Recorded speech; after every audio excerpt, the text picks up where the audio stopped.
we do have our guest star live and we're ready to go. So, again, I'd like to thank you for joining us, spending a few minutes with us to kind of give us an update on what's happening in Washington.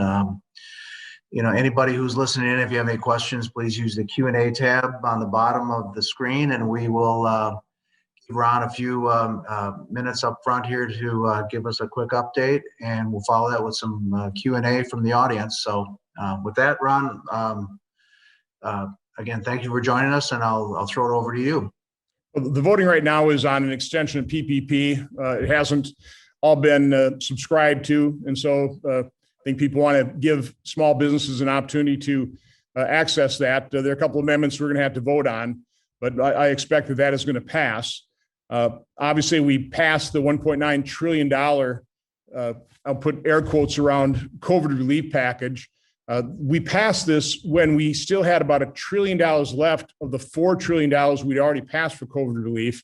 My position always was, why don't we spend that first? Why don't we take a look at how that has not been targeted well and target it to those businesses, those individuals that really have been hit by COVID, rather than kind of the shotgun approach we've been using. And we don't have an unlimited checking account here. This isn't monopoly money. I'm reading more articles. I'm hearing more, even liberal economists, at least expressing some concern that we could overheat the economy. We had real per capita disposable income increased by 5.5% last year in the midst of the COVID recession. Total savings up $1.6 trillion. We have all this pent up demand when things finally open up, and it cannot open up soon enough from my standpoint. There's going to be so much demand. We have these supply shortages. I mean, just this container ship in the Suez Canal blocking traffic is going to disrupt supply chains, but we're not going to have the supplies for all the demand. And I think that is going to put some pretty large inflationary pressures onto our economy. So that's certainly what I'm concerned about. Hopefully we can get down to the border today. These votes are kind of screwing things up, and that may be part of the strategy of the Democrats is delaying this thing so we can't hit our flights. 19 of us are going to go down the border. What is so sad about what's happening at the border is, from my standpoint, it's deja vu. 6 years as chairman of Homeland Security, I've seen this movie before, and it's not pretty. President Trump, with no help from Democrats in Congress, just through sheer willpower, forced through changes, agreements with Mexico, Guatemala, the Migrant Protection Program, which really was an offshoot of my Operation Safe Return, that I will give Kyrsten Sinema credit. She worked with me on that, and we proposed that DHS. We'd pretty well solved the problem, or eliminated the incentive for families and unaccompanied children to exploit our asylum laws.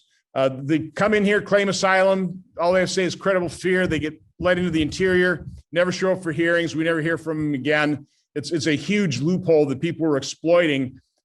President Trump pretty well closed that loophole. And then President Biden, the first day of office, just blew up all of those reforms that literally took years. I mean, it's like it took us years to put genie back in the bottle.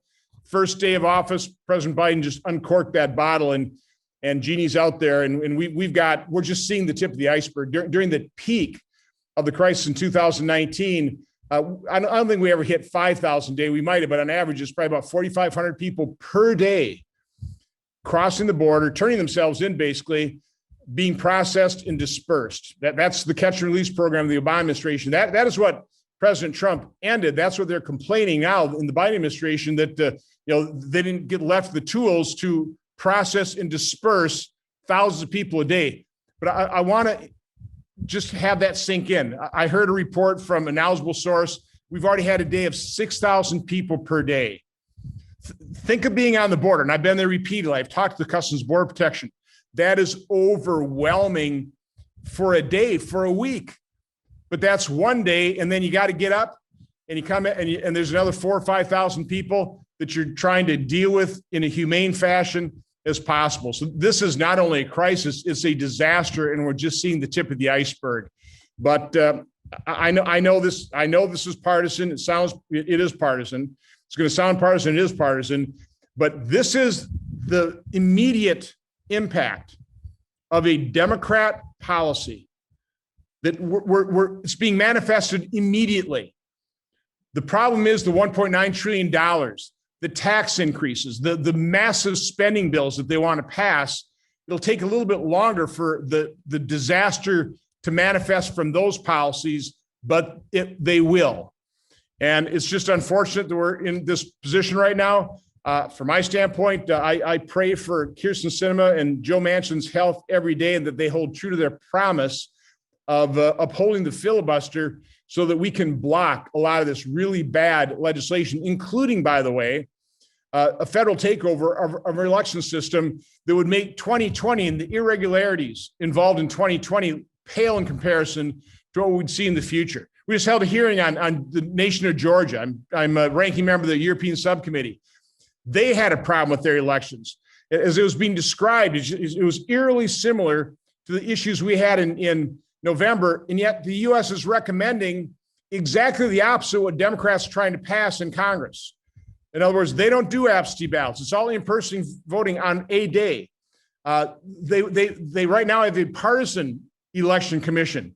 We have a nonpartisan, equally split. Democrats want to make that a partisan commission. So again, Democrat proposal upon Democrat proposal would be disastrous for this country. Right now, the game here is to block it so we can have another election and turn around the disaster that currently is at the border and other things. But with that, I'm happy to take questions. Well, thanks.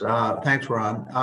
For those of you who want to ask a question, please use the Q&A tab or chat tab, and we'll do that. One came in, Senator. Is there any room for any short-term compromise solution on the current border situation? Well, we were so close. I'm very linear in my thought process. You have to do one, just like building a house. You have to first dig the hole and pour the foundation. Then you start building up on top of it. The first thing we had to do to solve our immigration problem is get control of our border. And we were so close. Pretty well having solved the family and the unaccompanied children loophole, where we were seeing an uptick from single adults because Democrats in their primaries were talking about open borders, not deporting anybody, giving people free health care. So we're already seeing an increase in single adults. Now you've put on top of that. So you really can't address other people in this country illegally if you start granting them concessions. You start solving the problem. That's just another incentive to have an even larger flow. So you first have to end the incentives. You got to reduce, if not stop, the flow. Then you can turn your attention to dealing with the DACA kids. And I think we all want to fix that problem. But if you fix it without securing the border, you're just going to create a bigger problem. A little bit like what happened with Ronald Reagan.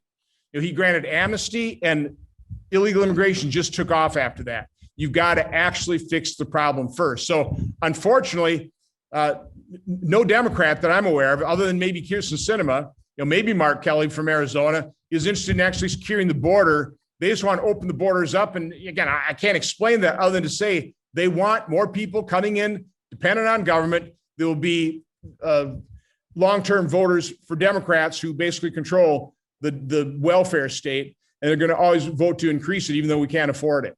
So again, bipartisan solution, we've been trying for years. It's just nowhere in sight.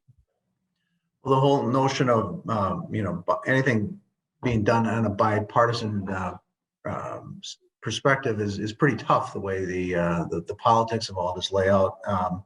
So as it relates to maintaining the 60 vote threshold, what's the strategy there in terms of what what it appears what the Democrats want to do? It looks like there's at least 2 Democratic senators that need to hold firm on that in order to maintain that. Is there what's the current on that and the insight on that? The strategy is pray for their health and that they honor that promise. Again, talking to both of them, they seem pretty solid, but the pressure on them will be enormous. So I think above and beyond prayers, I think our strategy is to continue to point out, what a disaster the election law is, what a disaster the border is. Take a look at the potential for inflation taking off. a debt that will be $30 trillion just by the end of this year, which is, starting to dwarf the size of our economy. And we are in very perilous times right now.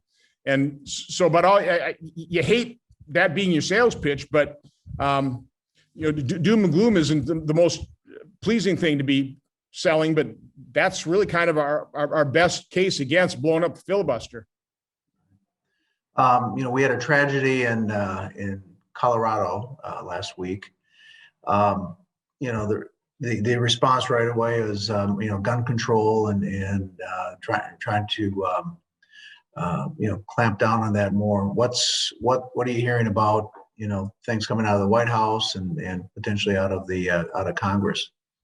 Well, they immediately talk about further gun control, and it'll always be a step-by-step basis. They'll ban assault weapons, and then when that doesn't fix the problem, because it won't, then they'll ban another kind of weapon. When that doesn't fix it, then what they'll start doing is they want to eventually start confiscating your guns, and some of them are very open in their desire to do that.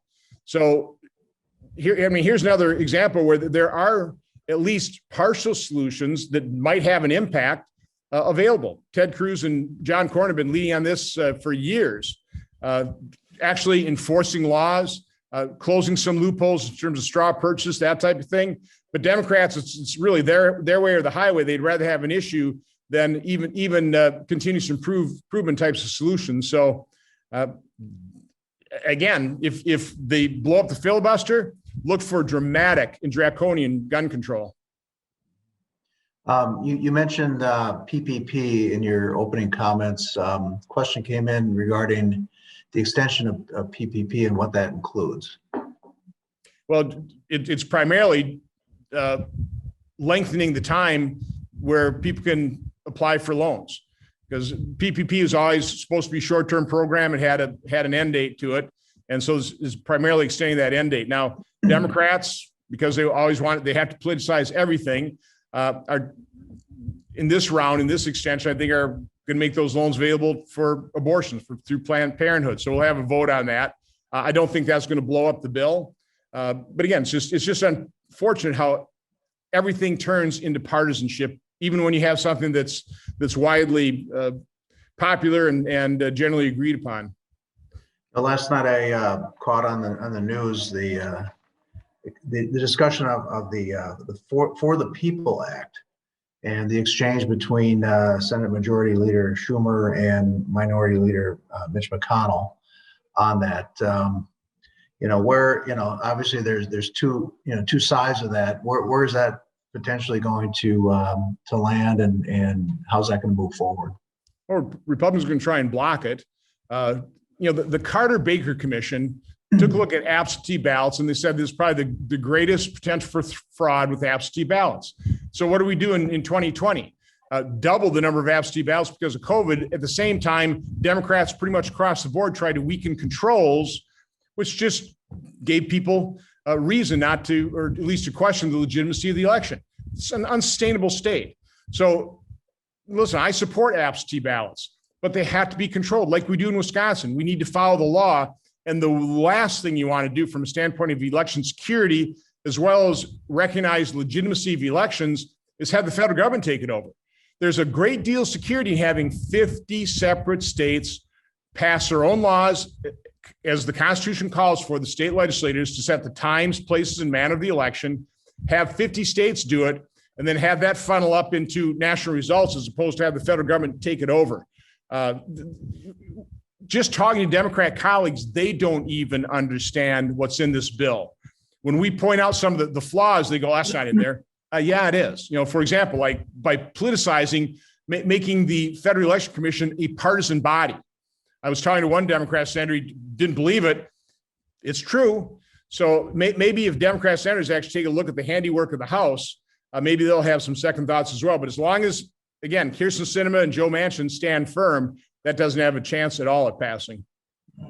Question came in regarding, and I heard this tail end of this on the news today about pro sports venues are creating vaccinated only zones and unvaccinated zones for seating and concessions for fans. Do you have any thoughts on that? Or well, those are private companies and they can do what they want to do. I will completely oppose vaccination mandates and also like some kind of national requirement for, telling you whether or not you are vaccinated or not. It's up to, that's individual choice. I'm all for right to try, which is really what the vaccine program is. I mean, the vaccines are not fully approved. You have an emergency use authorization. I think the government's role is to provide all the information so people can choose for themselves, but they shouldn't be forced into it. I think we are rapidly approaching herd immunity. Piece in the Wall Street Journal by Dr. McCarty or McCarty is speaking to that. Because I've done so much work in terms of early treatment, we are still going to need, particularly, it might be very helpful with the COVID variants. We've always had coronaviruses and we're going to keep having them. There'll be different varieties of them. We should devote a lot more time into, are there drugs like hydroxychloroquine or ivermectin in combination with other therapies that would be effective early in the use, like Tamiflu. You got to hit it fast. It doesn't work in the hospital. So we need a long-term strategy in terms of these pandemics. We need a long-term strategy with the coronaviruses. I think Operation Warp Speed was brilliant. Squeeze out all the economic efficiencies. It's remarkable. People were criticizing the president. They were ridiculing him, saying that we could have a vaccine this quick, and we actually did get it. So that's a good thing. But this should be people's individual choice. Well, a number of months ago, you had a doctor from, I believe it was St. Luke's, Aurora. And one of your hearings talking about treatments, and I listened in on that. Very sound, but a lot of social media platforms, took that offline. Thoughts about what's this whole cancel culture and censorship going on. I mean, we're based on freedom of speech and other things in this country, and it seems to be going the opposite direction. What's anything legislatively going on with that? There may be some potential. Democrats hate the size of social media companies. Conservatives hate the censorship from them. Censorship of conservative thought. But no, I held 2 hearings on early treatment. The reward for the first one, again, we had just eminently qualified doctors who actually had the courage to treat and compassion to treat COVID patients. One of them contracted themselves because of that courage. But the New York Times gave me all kinds of credit by calling me the snake oil salesman of the Senate.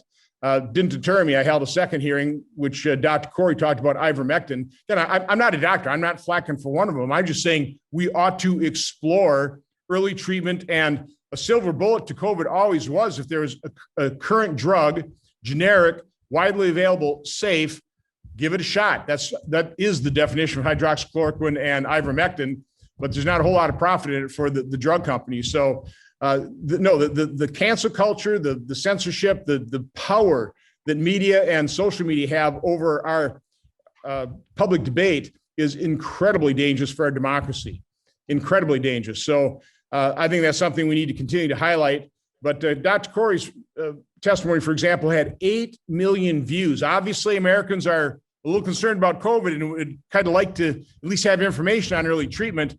That was pulled down by YouTube. I guess the doctors that work for YouTube are better experts than physicians who've actually treated patients and saved their lives.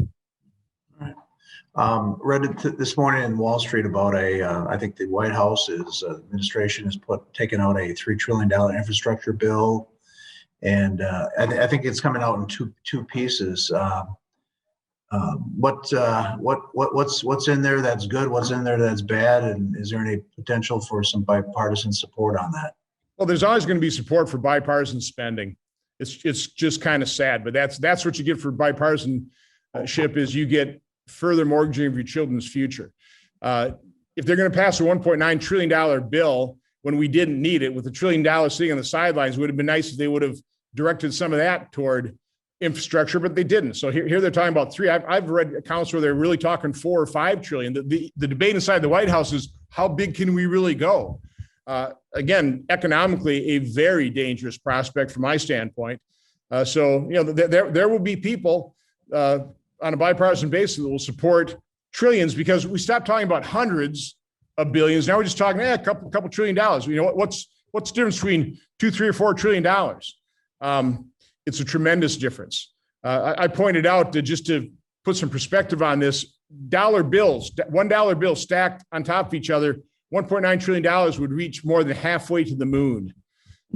Gives you some kind of sense of the magnitude of what we're talking about here.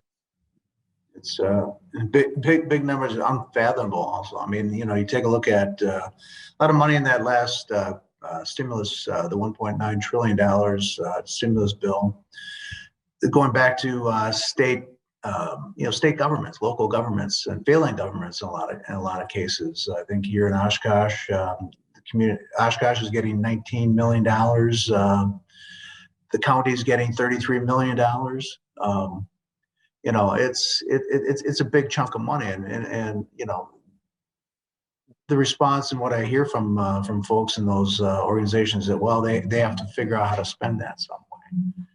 And I know this is madness. It's just madness. I mean, in total, the figure I've heard here inside the Senate is overall state and local government revenue increased 1% last year, or 0.1%. I mean, it didn't decline at all.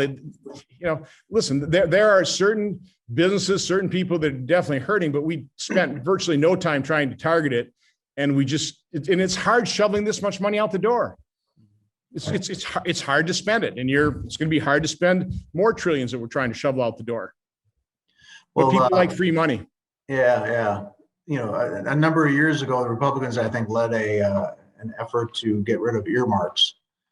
And it appears, I saw a piece last night that someone was talking about, legislative aid was talking about how to go about using earmarks and what's allowable and that sort of thing. It seems like that's a trend that's coming back to maybe help control certain folks and their votes.